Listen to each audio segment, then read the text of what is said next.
Bonjour à vous, merci de nous suivre et de nous retrouver. On est toujours à la Clusa, on est toujours au sommet du digital et on est cette fois 4 autour de la table, enfin vous êtes 3 plutôt en face de moi. On va parler du rapport des entreprises et des marques à leurs clients. Donc le client roi ou dictateur, un vaste sujet qu'on va aborder. Si vous voulez interagir avec nous, Twitter est là pour ça. Hashtag Somdig18TV, SOMDIG 18TV.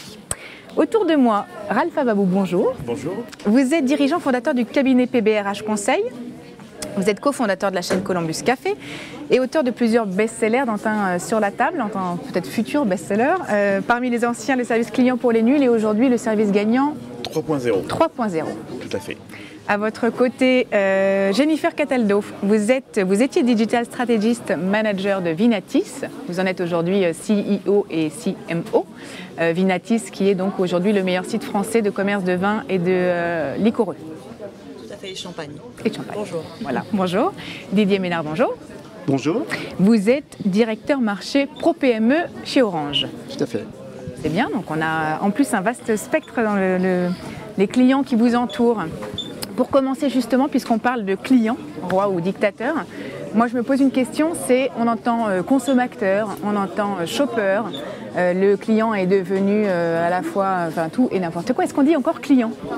C'est intéressant parce que dans un de mes précédents ouvrages, je disais « Dis-moi comment tu appelles ton client, je te dirai quelle vision tu en as. Ouais. » Vous savez, le client, on l'appelait un usager, on l'appelle un sinistre dans une compagnie d'assurance, on l'appelle un ticket moyen dans un supermarché, et donc, ou bien un vol sec dans une compagnie aérienne. Donc en fait, c'est intéressant de voir que déjà le fait d'appeler son client est intéressant. Il y a eu beaucoup de débats avec des syndicats qui disaient « Non, non, chez nous, on n'a pas des clients, on a des usagers, qui est cette notion un peu de service public. » Usagers d'ailleurs parfois qu'on écrit sans R avec un accent aigu, parce qu'à la fin de la journée, l'usager du métro parisien en grève, il est bien usagé. 13, donc je crois que c'est intéressant. Aujourd'hui, c'est vrai que je trouve que dans le mot client, il y a quand même cette noblesse de cette idée de dire voilà, c'est moi qui paye, j'ai un pouvoir de vie ou de mort sur une entreprise, et si elle ne me rend pas service, ça ne va pas.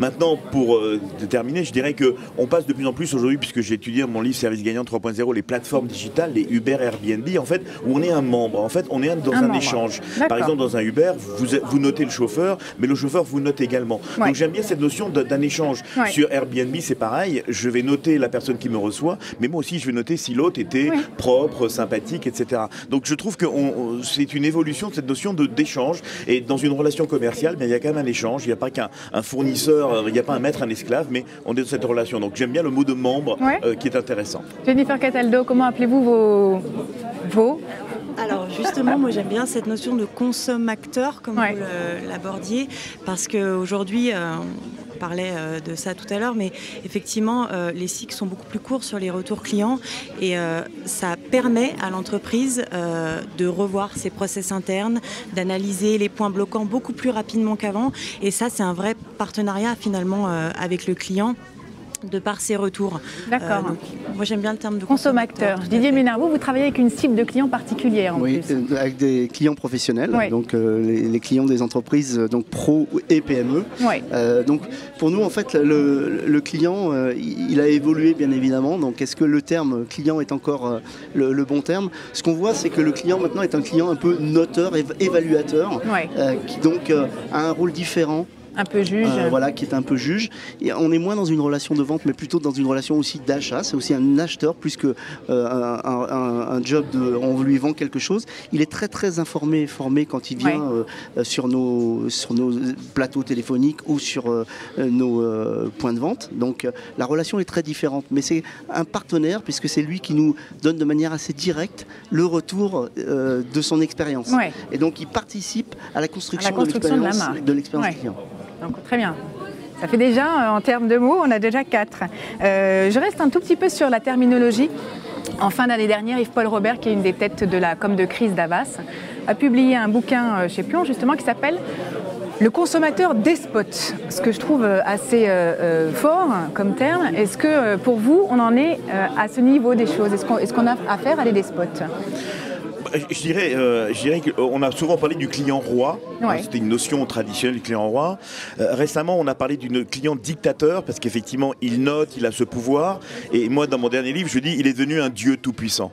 Parce que le consommateur augmenté, qui a justement ce pouvoir de noter, ce pouvoir d'être un chauffeur de taxi sur Uber, d'être un guide Michelin, etc., eh bien, il a un pouvoir considérable. Et c'est vrai que ça ne doit pas créer chez les marques un stress, mais au contraire, une notion de dire, ben voilà comment je vais arriver à la hauteur de cela. Parce qu'effectivement, il a pris le pouvoir, il n'est pas prêt de le lâcher. Et donc, je trouve qu'on a assisté au tournant de l'an 2000 à un basculement du pouvoir. Clairement, le consommateur, enfin d'ailleurs, on l'appelle plus consommateur. Alors, j'aime bien le mot consommateur, mais ce consommateur qui est un peu, on était 60 millions de consommateurs, je dirais même de vrais consommateurs, si vous voyez ce que je veux dire. Là, avec le client, il est intelligent, il est informé, il est expert. On assiste à cette notion où parfois il en sait plus que les vendeurs eux-mêmes, ce qui pose des problèmes aux vendeurs.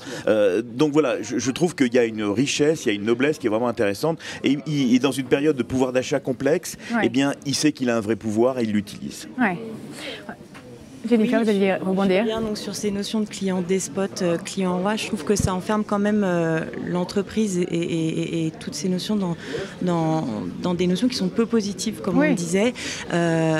Alors qu'aujourd'hui, je pense que c'est simplement qu'on a rééquilibré les relations. Parce qu'auparavant, le client n'avait pas forcément son mot et surtout sa parole avait peu de puissance finalement. Donc je ne pense pas qu'il soit tout puissant. Je pense simplement qu'entre l'entreprise et le client, il y a un vrai équilibre à l'heure actuelle et que ça oblige les entreprises à rester dans l'authenticité. Et ça, je trouve que c'est important. Qu'est-ce qui caractérise pour vous aujourd'hui le client, consommateur, peu importe comment on l'appelle? On entend en effet beaucoup d'adjectifs, on entend que c'est sa toute-puissance, comme vous venez de l'évoquer, on entend son impatience, avec son besoin de voir tous ses désirs satisfaits assez immédiatement. Voilà, qu'est-ce que j'avais noté? On a l'infidélité, avec cette tendance à zapper, l'immodestie aussi, à pouvoir commenter et critiquer à tort et à travers peut-être. Vous voulez parler? En fait, nous, ce qu'on peut voir, c'est que le client, il n'a pas vraiment évolué de manière drastique. Bien sûr qu'il a la capacité à zapper, à passer chez un concurrent, mais ça a toujours été le cas. C'est-à-dire que le client a toujours été le roi quand même dans notre mode de fonctionnement. Aujourd'hui, en revanche, ce qui a changé, c'est vraiment ce côté instantané des choses, donc où il est exigeant, certes, on lui a donné beaucoup de choses, il veut les choses tout de suite, mais le fait est qu'il a une capacité à nous noter de manière extrêmement rapide, donc on a un retour tout de suite sur est-ce qu'on a bien fait ou est-ce qu'on a mal fait, et c'est pour nous un moyen de s'améliorer de manière très rapide. Oui, un avantage qui est, j'imagine, assez agréable. Justement, appréciable. Mais précédemment, on est des femmes on s'était dit qu'il fallait se préparer. Est-ce que la régie peut mettre ça pas du travail. Je crois qu'il vous a dit une scène en continu. On est en pause. Alors voilà, alors ça c'est le livre. Et vous êtes Charline, c'est ça? Non. Jennifer, ouais, mais qu'est-ce que vous faites pour Cataldo, qui est CEO. Tu sais ce que c'est, CEO et CMO de Vinatis? Chief Executive Officer and Chief Marketing Officer. Et vous êtes donc en charge aussi du revenue, vous êtes Chief Revenue Officer. Vous faites un peu de techno, vous programmez. On parlait du client roi ou dictateur. Pourriez-vous ne pas être les dictateurs de notre plateau et sortir tout le dos, s'il vous plaît? Moi j'ai expliqué les acronymes en fait, on les a expliqués parce que je regarde un peu le... Je l'embête. Nous voulions juste dire, c'est important que nous sommes en direct, donc susceptibles d'être perturbés à n'importe quel moment. Vous êtes par des surperturbés surtout par vous. Est-ce que vous faites partie de ce genre de consommateur qui va sur les réseaux et qui critique et qui commente et qui interagit, même quand ils n'y sont pas invités? Moi, je suis payé par TripAdvisor pour dire du mal de certains hôtels. Très bien. J'ai jamais Dès que vous aurez quitté le plateau, je pense qu'on pourrait parler de TripAdvisor, de chez les enfants. Alors, pas de GPC, tu ne toucheras aucun pourcentage. S'il vous plaît, en régie, vous pouvez venir récupérer ces hydrobarbus. Il n'y a pas sécurité. Je vois, non les gars, voilà. Les plaisants d'entrée les plus courtes sont les meilleures. J'ai souvent parlé des tendances du client. On disait il veut tout de suite, il en veut pour son argent, etc. Et dans mon dernier livre, j'ai parlé des 3 intolérances. On est vraiment passé à une intolérance. La première, c'est l'intolérance à l'attente, vous l'avez dit. Dès lors qu'on a une voiture, un VTC en quelques secondes, on ne supporte plus l'attente. Et ça impose à toutes les entreprises un changement d'organisation.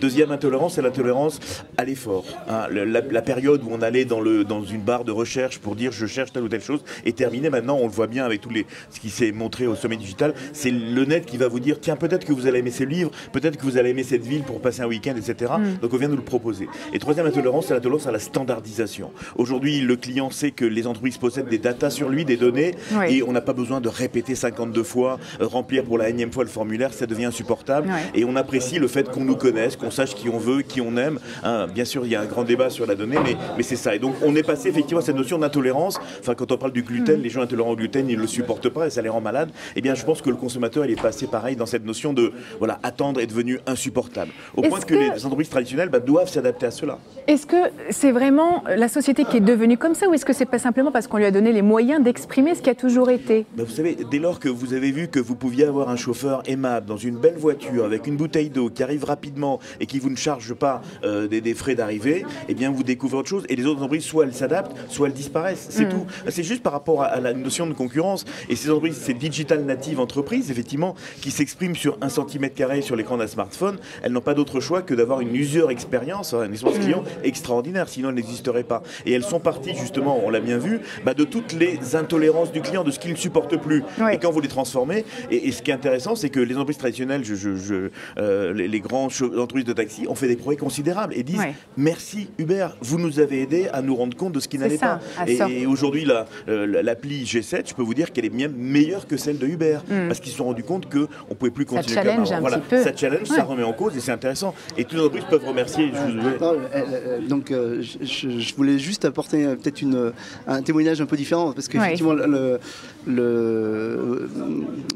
l'appli de Uber versus l'appli de G7, on peut comparer, mais je pense que ce qui différencie pour moi Uber versus G7, c'est que quand vous rentrez dans un Uber, vous rentrez dans votre véhicule et pas dans son véhicule. Quand vous rentrez dans un taxi G7, ils sont restés encore dans leur ancien monde, ils écoutent encore sa radio, son match de foot dont vous n'avez rien à faire, et donc en fait, transposer, vous avez beau faire une super appli, si vous n'avez pas transposé l'expérience client totalement, vous n'êtes pas tout à fait au résultat. C'est ce qui se disait ce matin sur scène, c'est que la transformation numérique, d'accord, à condition de complètement partir from scratch. Il faut être en rupture complète sur le sujet. Moi, ce qui m'intéresse dans votre fonction, c'est que vous avez affaire à des clients qui ne sont pas des particuliers, qui n'ont pas forcément les mêmes outils que nous pour commenter, pour interagir, pour donner, pour communiquer avec les marques.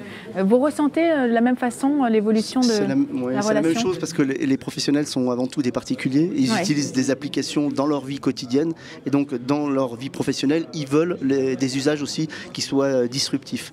Donc on voit exactement le même phénomène. Vous parliez tout à l'heure, effectivement, et c'est quelque chose qu'on revoit bien, c'est cette volonté du client de ne pas réexpliquer son cas. Donc nous, on voit sur le sujet de la multicanalité, le client, il va commencer son parcours peut-être en digital chez nous, poser des questions, commencer à chatter, puis après il va téléphoner sur nos plateaux téléphoniques, voire passer dans une boutique, et en fait il veut pas réexpliquer à chaque fois, et il veut qu'il y ait la continuité, qu'on sache où il en est.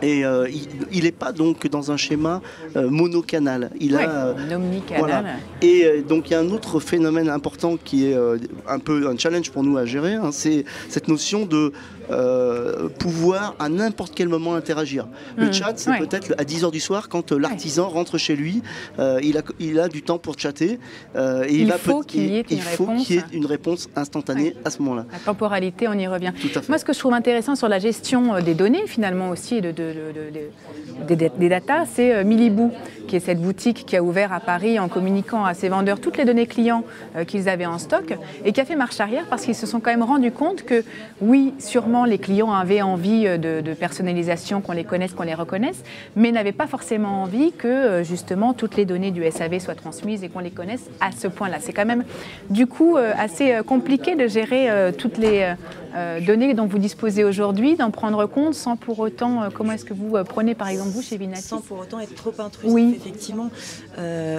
c'est compliqué. Oui. C'est compliqué, c'est un sujet, et surtout qu'on n'a pas tous cette même sensibilité. Il y a des gens qui n'ont aucun problème à transmettre leurs données, et puis d'autres qui sont beaucoup plus, qui ont peur qu'on rentre davantage dans leur intimité. Oui. Pour revenir à ce que vous disiez, je pense qu'aujourd'hui, la relation client, il faut aller tenter, et c'est ce qu'on voudrait essayer de faire avec Vinatis, d'aller en amont, c'est-à-dire de ne pas attendre que le client nous contacte pour exprimer un besoin qui peut être souvent négatif, et d'aller à l'avant du client en fait. Donc effectivement, ça nous oblige à analyser ces données, ça nous oblige à analyser marcher sur des œufs en permanence, à marcher sur des œufs, d'autant plus qu'on a des nouvelles réglementations qui arrivent très très bientôt, notamment avec la RGPD, où on va être limité sur l'utilisation de la donnée. Que je trouve à la fois complexe mais plutôt positif aussi, parce que ça va obliger toutes les entreprises à se repositionner et à comprendre les données qu'elles souhaitent conserver, et à ne conserver que celles qui sont utiles à l'activité et surtout aux clients et à la finalité. Voilà. Chez Vinatis, ce qu'on essaye de faire en ce moment, par exemple, on essaye d'inclure les clients dans le choix des produits en fait. D'accord. Donc on va en amont de la relation. On va servir de ça comme d'une boussole et pas subir. On va sur un client partenaire, vous disiez tout à l'heure. Le client est notre partenaire. S'il nous aide à sélectionner la gamme, on est sûr d'avoir une gamme qui correspondent finalement. Voilà. Même le but. Alpha Babou, je me sens impatient d'intervenir. Non, sur le sujet de la donnée, c'est absolument passionnant. Je dis souvent c'est de la nitroglycérine à manier avec précaution. Je cite dans mon livre l'exemple des banques. Elles ont des données considérables sur leurs clients. Et un banquier qui n'a pas voulu, qui est resté anonyme dans mon livre, m'a dit, vous savez que on sait des choses incroyables puisqu'on connaît vos revenus, où vous habitez, on a exactement tout ce que vous achetez. Et le consommateur va souvent dans les mêmes magasins régulièrement. Et il dit, on peut prévoir qu'un couple va divorcer avant qu'il le sache lui-même. Ah oui. Bah oui. Parce que vous avez... Je ne vais pas voir ce monsieur. Voilà, je vous le signale, vous avez des demandes d'ouverture de carte sur un compte séparé, vous avez des changements d'adresse, et puis vous avez des achats dans des endroits inhabituels, etc. L'autre exemple, c'est qu'Amazon peut dire à une femme qu'elle va accoucher, qu'elle est enceinte, avant qu'elle le sache elle-même. Parce que, en fonction des types de produits qu'elle va acheter, qu'elle va consulter, etc. Donc la donnée, c'est considérable. On le dit souvent, c'est le pétrole de demain, c'est l'or noir de demain, c'est une richesse considérable, mais maniée avec précaution. Et c'est vrai que cette RGPD, qui est effectivement complexe à mettre en œuvre, eh bien, elle tient compte du fait qu'aujourd'hui, on veut savoir qu'est-ce qui va se passer, nous, en tant que clients consommateurs. Et alors, il y a un grand débat sur la RGPD, c'est complexe, c'est compliqué, ça fout un peu le bazar partout. Mais une entreprise sera également exemplaire dans la manière de gérer les données, de dire à chaque consommateur, est-ce que vous acceptez qu'on utilise telle ou telle donnée? Alors, on en est pour 10 ans, je pense, puisque ça commence là. On parle de 2018, mais on y est pour 10 ans. Mais c'est une vraie révolution de considérer cela. Parce qu'elles ont des données sur nous et elles savent des choses incroyables. Et finalement, c'est quand même, vous parlez d'exemplarité. Au final, j'ai l'impression que c'est ce qui se passe, c'est qu'on oblige les entreprises à être exemplaires, ce qui est loin d'être un mal. Elles doivent être exemplaires sur la qualité de service qu'elles offrent, exemplaires sur le rapport qualité-prix, et le client, roi, dictateur, je ne suis pas très à l'aise avec ce vocabulaire, mais peu importe, oblige aujourd'hui les entreprises à embrasser une responsabilité sociétale, à être engagées plus qu'autre chose. Mais on n'a jamais dit que c'était facile de diriger une entreprise. Effectivement, dans le monde d'aujourd'hui, c'est beaucoup plus complexe qu'il y a, quand mon premier livre est sorti, c'était il y a 30 ans. Vous savez, quand on faisait de l'export, c'était qu'on vendait en Belgique. Il y avait pas, en Chine, ils crevaient la dalle, et en Inde, ça n'existait pas. Enfin bref, le monde a quand même en 30 ans changé.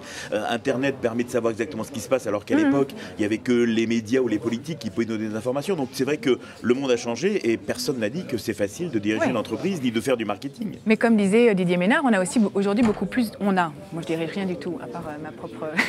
Mais vous avez beaucoup plus de clés pour diriger vos entreprises. Est-ce qu'on ne peut pas imaginer que ni roi ni dictateur, le client est aujourd'hui, en effet, comme on le disait, une boussole. Je prends Ikea qui rachète TaskRabbit, qui est une plateforme qui va aider les usagers sur plein de choses. Voilà, c'est typiquement le genre d'indicateur qui lui a été rapporté par les communautés de clients. C'est vrai que c'est un peu l'étoile du Nord maintenant, le client. Voilà, l'étoile du Nord, donc qui nous guide sur l'expérience client qu'on doit mettre en œuvre pour être plus efficace, pour mieux servir nos clients. L'étoile du Nord. Et vous, Jennifer, alors chacun doit trouver son terme adéquat, positif. On est tous d'accord. On est tous d'accord. C'est très bien. Ah oui, si Orange nous considère comme une étoile du Nord, moi demain matin je m'abonne chez eux, il n'y a pas de problème. Merci à tous les trois. Merci à vous de nous avoir suivis. Et vous retrouvez Laura Jane Gauthier dans 10 minutes pour un prochain débat dont vous aurez la surprise puisque je ne connais pas son thème. Merci de nous avoir suivis et n'oubliez pas le Twitter #SomdigTV.